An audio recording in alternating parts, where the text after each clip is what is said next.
Hello everyone, it is I, the Witch of Paint. This week I am taking a break from all the crazy, weird stories I found for the last couple of videos, and I will instead talk about the Cliffs of Moher, because I feel like it. I felt like drawing the Cliffs of Moher this week. That's just how it is. I've only been there once, but I've taken so many pictures that I will definitely have lots of painting inspirations for quite a long time. Not a lifetime, obviously, but definitely a long time. Well, maybe even a lifetime, who knows? I've taken so many pictures and there's so many opportunities to draw different things there. Might have a lifetime there, but at least a long time.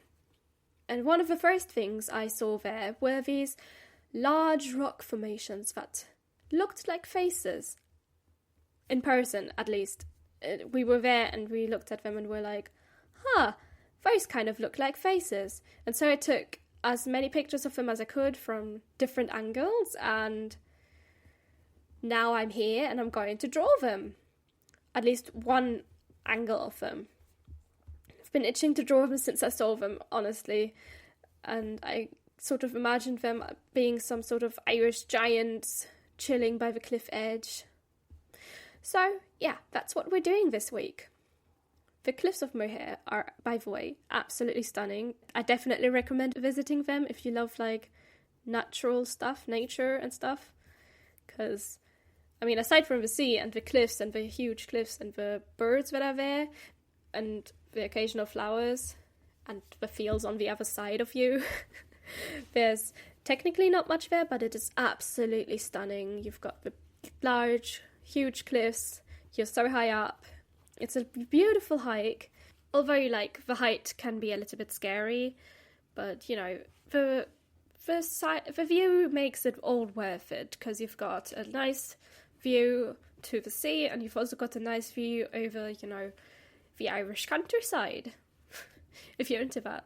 You know, I like the Irish countryside. Irish countryside is beautiful. The Cliffs of Moher, as I've mentioned, are a really famous tourist attraction at the western coast. They do have a visitor centre, but we didn't go there because we didn't go to the touristy spot. We went to the quieter spot. I'm not going to say where that was, because I wanted to remain quiet.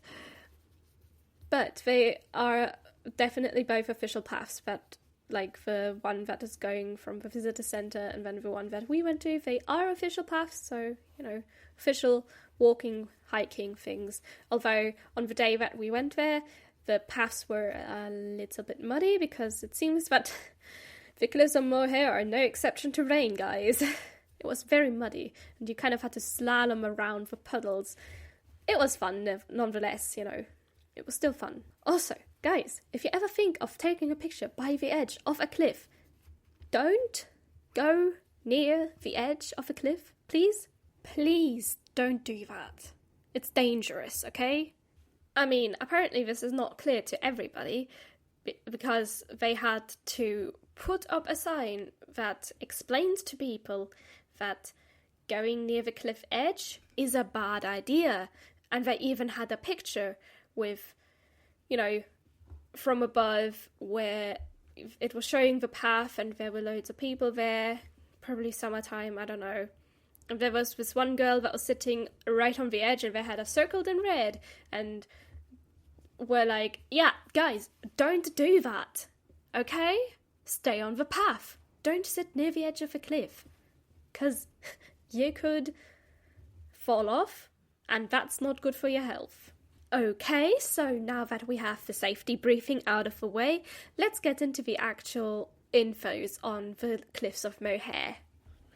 This time I am not going to be consulting Wikipedia, because, well, the cliffs are a place that I've been to, and they have their own website, and also a visitor centre where I don't have any idea of what they have there, because I've never been to the visitor centre, but I have been to the cliffs, and they have their own website, so I'm just going to be looking at their own website, and then if I find something, you know, I'll look into it further through other articles.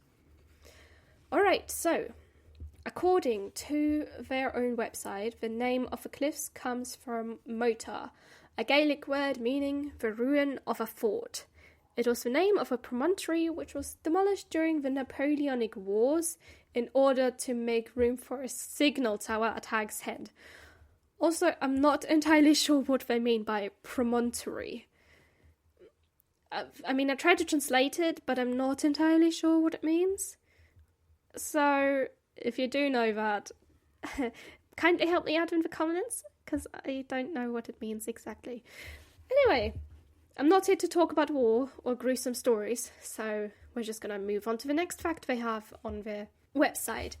According to them, the cliffs are around 8 kilometers long and 214 meters high. They did also have measurements in, I think it was inches, I don't remember. I'm not going to look it up because I don't work in anything other than kilometers and meters and the, centric measuring, centimeters and stuff. I only work in centimeters and meters and kilometers. That's what I work in. I don't know how any of the other measurements work. I'm also not sure, if 214 meters is exactly what the height of the cliffs is. I mean, I haven't measured it myself. I'm going off their website. I mean, a different article said the cliffs are only over 120 meters high. But considering they say over 120 meters, that could literally mean anything above that. So that was kind of chickening out on their part, huh? But I guess what it could be, I mean, the cliffs aren't straight on top, they're sort of like hilly. We started out on a hike walking upward quite a lot, and there was already like a little bit of a cliff showing. It was really, compared to the rest of the cliffs, that one was cute. Anyway, they also have around 20 different species of birds there, which, that's cool. Really love that. Also, would have been nice if I had a list or something of birds, but apparently no. We're just gonna have to guess what birds they are. Which, I mean, we didn't see any of the birds up close. I mean, we saw a couple of ravens, a couple of seagulls, the typical birds you see around the coast, usually. But, there's probably more birds that we just haven't seen because they were so far away and we only saw them as tiny little white dots in the distance. Who knows at this point? The last thing they mention on their website is that there is a lot of folklore around the cliffs. And then they don't mention what kind of folklore there is on the website. And so I got curious because what do they have to hide, huh? Okay, it's probably not that bad.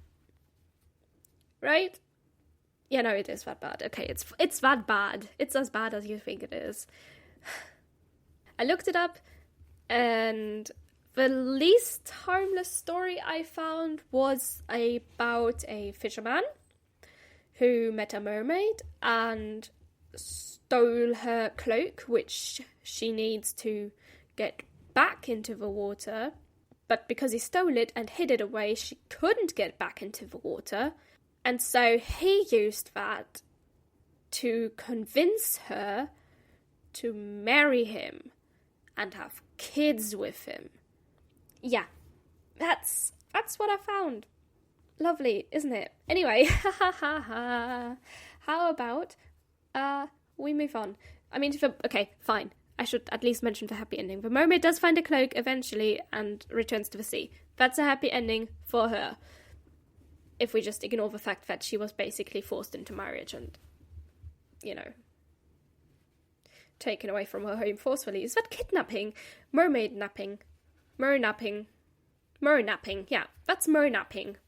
Anyway, on my quest to find stories about the cliffs of Moher, I found something in my Irish fairy tale book that wasn't about the cliffs of Moher, but it was about the western coast in general. And that was the story about the Enchanted Island that I've seen so many different things about and that I've already talked about in a previous video. I think I talked about it in the video where I was during the fairy hotel. Yes, and I also talked about it in the video where I was drawing the fairy house. A fairy house, yes. So in both of those I talked about an enchanted island, and I do know that in the other video I said it was called Brazil, but in the fairy tale book they don't call it anything, they just call it the enchanted island, but it does have a beautiful description of it, which it's just too good not to share. So, the book describes this island to be rugged, in some parts rocky, in others densely wooded, here and there with deep shadows in its sides, indicating glens heavily covered with undergrowth and grasses. At one end it rose almost precipitously from the sea, at the other the declivity was gradual. The thick forest of the mountainous portion gave way to smaller trees, these to shrubs, these to green meadows that finally melted into the sea and became indistinguishable from the waves. This reminds me why I love a good book so much. Like, this is so nicely written. I'll see if I can find a link to the book that I bought somewhere below, but I'm not sure if I can find it online because I got it in a bookstore. But I'm sure they got it from somewhere, so, I'll see if I can find it and put a link down in the description along with, any other sources I used for this video. But the writing in this book is absolutely phenomenal, I think. I absolutely adore it. But the interesting thing about the Enchanted Island story is that they quote people who have seen it. Apparently, there's hundreds of people around the western coast that claim to have seen it. They have named Cork, Kerry, Mayo, and yes, Ireland has a county that's called Mayo. We're not here to make fun of that, okay? Anyway, they've also mentioned Clare and Connemara and some other places around the western coast, and how is it that so many people have apparently seen this enchanted island, so far that there is a description of it? Although my mum has said that at the North Sea in Germany they have similar stories. My mum, when I told her about this story, she said, yeah, they have those at the North Sea in Germany as well. Loads of people have these kind of stories. It's kind of more of an Atlantis type story, like a story of a sunken city. But nowhere in the book does it mention a sunken city.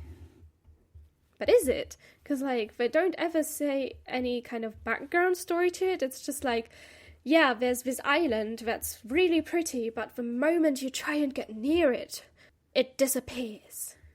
So, is everyone just collectively hallucinating? That's what I'm wondering. Also, don't take my words too seriously. This is just, my opinion, but it's a bit weird to me. Anyway, enough about fairy tales. Let's talk about the painting itself, because we haven't done much of that at the moment, and I kind of feel like, it should be talked about a little bit. So the basic idea, again, was that the rocks are faces of some giants, and I tried to stick to that, but the back head I really had a struggle with for some reason. I don't know what it was.